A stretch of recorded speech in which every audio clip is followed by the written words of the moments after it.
make this up.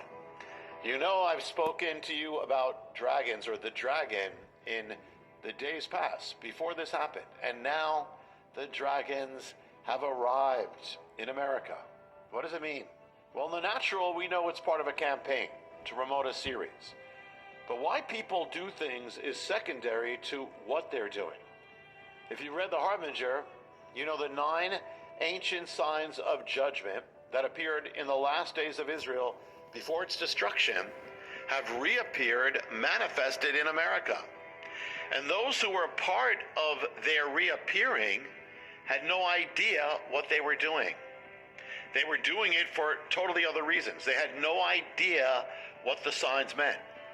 When the Arch of Baal appeared in New York City and then in Washington, D.C., the people who erected it did so for other reasons. They had no idea what they were doing or what the signs signified. So now we have the sign of the dragon. The people who did it to promote their show. But even that, a show called House of Dragons, a show with that name, with dragon in it, a big thing in America. What does this mean? What is a dragon? It's an imaginary beast, but in the Bible, it's a symbol. It's a sign. The word dragon appears in the Bible in the Greek, drakon. It's used to translate a Hebrew word that appears in the Hebrew Scriptures. That Hebrew word for dragon is the word tanim. It can mean dragon. It can mean monster. It can mean creature. It can mean serpent. So the same Hebrew word that means dragon also means serpent. Interesting. Because both words, the serpent and the dragon, are used in the Scriptures to describe the enemy, Satan, or in Hebrew, Satan, Hasatan, the opposer. Also translated into Greek, diabolos, from which we get the word devil. At the end of 2023, I was starting to work to write the next book.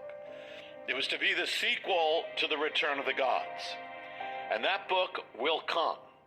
But the Lord interrupted me. And that right now I had to write another book for this hour, for this year, for this time, for the days ahead. I was in my car. I was actually driving my children to school. And it came to me then, the words, the dragon. And that began my writing of the new book, The Dragon's Prophecy. Israel, the Dark Resurrection, and the End of Days. So I've been working on this book for the first months of this year. And I had no idea, but soon after I started writing the book, the start of 2024 was the new Chinese New Year. What year is this? The year of the dragon. 2024 is the year of the dragon.